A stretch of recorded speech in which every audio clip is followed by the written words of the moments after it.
حضرت علی شیر خدا اتنی شانوں اور مرتبوں والے آدمی تھے. ایک بندہ آ گیا غیر مسلم تھا تو کہنے لگا میرے کچھ سوالوں کے جواب ہیں پر کسی نے دیے نہیں کبھی. جب اس نے آ کے بہت بڑا دعویٰ کیا کہ اگر کوئی میرے سوال کا جواب دے تو میں مان جاؤں, تو پھر مسلمانوں نے کہا کہ نہیں, تو نے بڑا ہی دعویٰ کر دیا, تو شے ہی کوئی نہیں. وہاں تو بڑے بڑے مان گئے.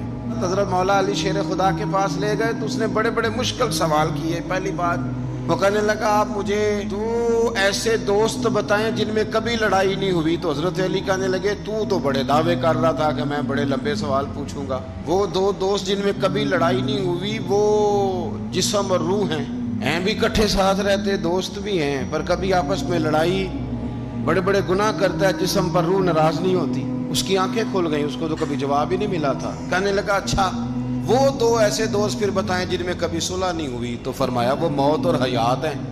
جب موت آتی ہے تو پھر زندگی باقی ان کی صلح نہیں ہو سکتی, اکٹھے رہ ہی نہیں سکتے.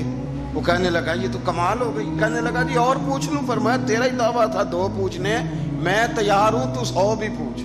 کہنے لگا وہ بی بی جس نے چند لمحوں میں بچہ پیدا کر دیا, فرمایا یہ بھی کوئی مشکل بات ہے؟ وہ حضرت مریم ہے.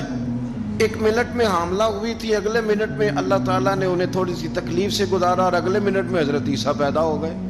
کہنے لگا جی وہ 2 چیزیں جو حرکت نہیں کرتی, فرمایا یار جلدی پوچھ. وہ 2 چیزیں جو حرکت نہیں کرتی وہ زمین آسمان ہے.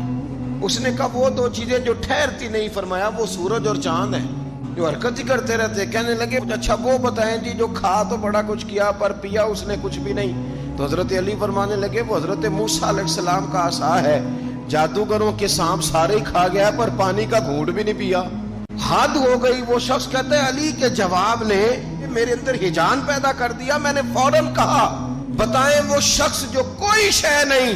تو حضرت علی کہنے لگے جو میرے نبی کا کلمہ نہ پڑھے وہ کوئی شے نہیں. کہنے لگے وہ بتائیں جو بڑی شے ہو. فرمایا جو چاہے کہ اس کی عزت کعبے سے بھی زیادہ ہو جائے اور وہ بڑی شے بن جائے تو وہ محمد عربی کا کلمہ پڑھ جائے. کافر کوئی شے نہیں اور مومن ہے بڑی شے. اس نے ہاتھ آگے بڑھایا, کہنے لگا پھر پڑھائیے مجھے بھی کلمہ.